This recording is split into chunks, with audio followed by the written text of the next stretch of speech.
Hello, this is your pal, Uncle Staffman, coming to you live from the underbelly.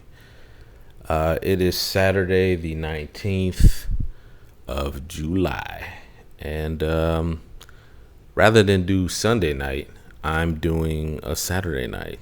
Every once in a while, I'm going to do a Saturday night episode. It'll be the Saturday night special. So tonight, I'm just going to talk about anxiety. I feel that anxiety is something that a lot of us have to deal with, albeit from jobs, things going on in our personal life, issues with our friends and family. Anxiety can be a pain. So for me, I can think of times where anxiety has been extremely overwhelming. One time in particular that this hit me pretty hard was I decided to stay home from work one day. I was not feeling like myself. I took a personal day. I really lost all the will to want to get out of bed. So I lay there like a lump. I just could not get myself to move. Like the body was willing, but the mind was just not there. So I could not get myself up for work. So I went back to sleep. And then when I did wake up, I took a shower and I had music playing. And I remember getting out of the shower and, going through my routine and standing there and looking in the mirror at myself.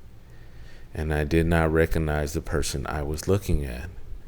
And I just started crying, where I could not recognize who I was.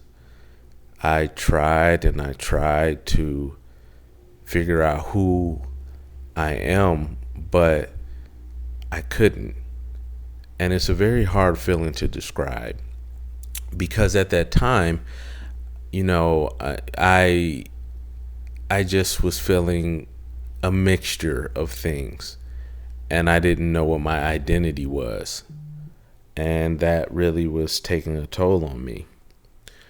So, I was crying. So I was getting ready to call my mom. And as I said before, I'm a mama's boy. So I was getting ready to call my mom. And I picked up the phone to call her. And she had said, hey, I'm watching my soaps right now. So rather than feel like a burden, I said, oh, never mind. I'll just call you later. So I hung up the phone. And a tightness started happening in my chest. Like my chest started feeling like, how when you wring out a sponge, it was like that sensation in my chest. So I took some anxiety medication and I laid down and I just took deep breaths. Like I was trying to control my breathing. I felt like if I could do that, I could get past the sensation. So I kept doing deep breaths. Breathe in, breathe out.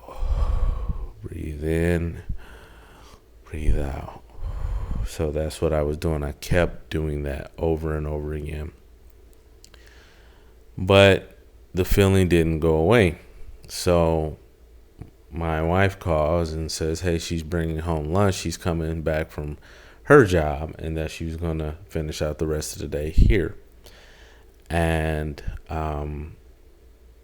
she comes home and I'm laying on the couch like I'm still trying to get through what I'm feeling. So not only is my chest tight, I am having a really bad episode. Like I just couldn't stop crying for some reason.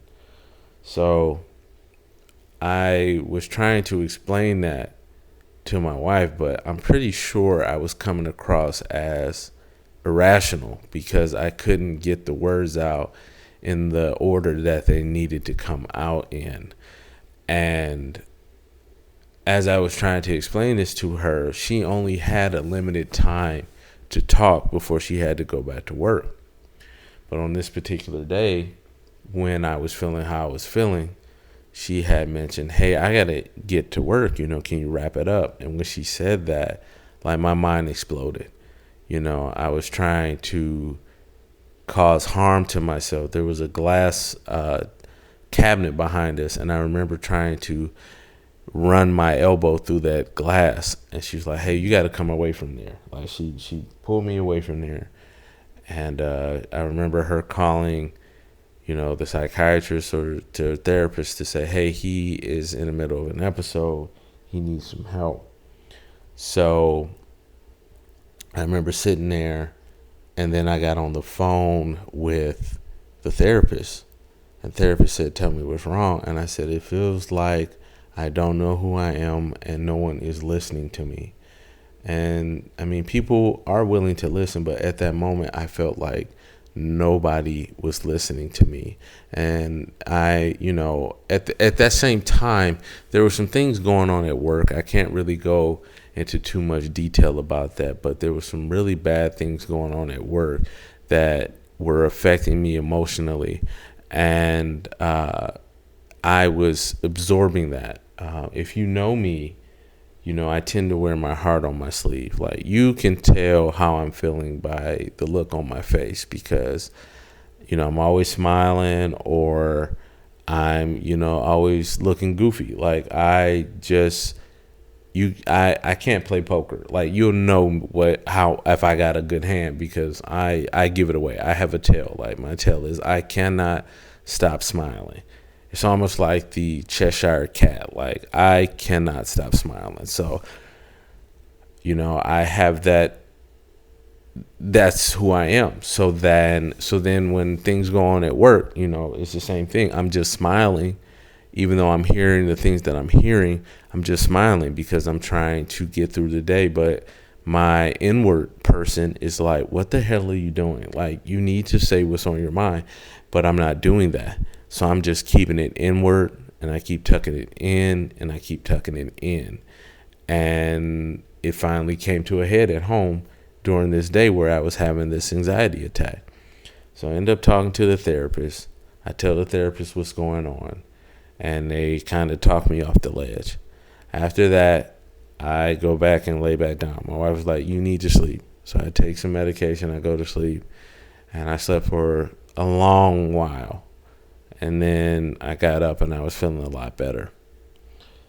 But, I want to bring this up because I told you guys before that, yes, this is going to be raw. Like, I'm going to tell you the things that I was going through at the time without trying to edit too much of it, because I feel it's necessary to have a conversation with people about mental health without hiding the bullshit. Like, you need to talk about all of it. And in the process of doing that, not only is it helping me to take accountability, it's allowing what I'm saying to help someone else. And I feel that with mental health, especially in men, we tend to keep stuff in because we don't want to be seen a certain kind of way, or we don't want to be viewed as an individual that's weak or an individual that is soft. I could go on, but all that stigma about being a guy and expressing your feelings, that's okay. You need to do that. There's no shame in that. There's the shame comes from hiding it because you are worried about what other people are going to think about you, versus saying, hey, I'm human and I have these feelings too. I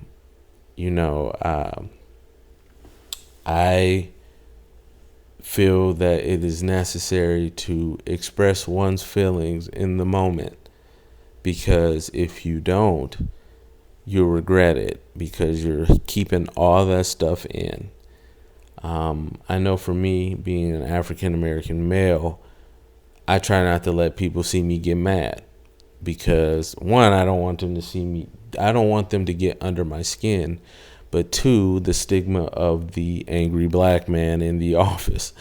And that sometimes is what frightens me, is people seeing me like that. Like, oh, he always has an attitude or something like that. And I can't be worried about what other people are going to think. If I'm upset, I need to voice that I'm upset, and I can do it in a reasonable manner.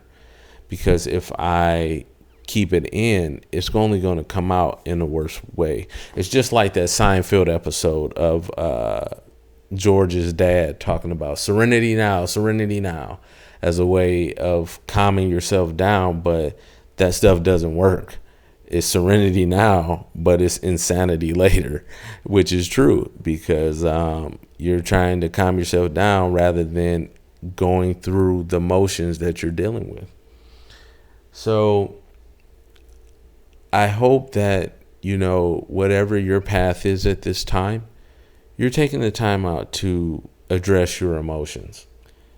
Anxiety can appear as many different things to people. For me, it was like that sponge sensation of having my chest being wrung out and, trying to figure out who I was. And what's funny is, to this day, I still don't know who I am.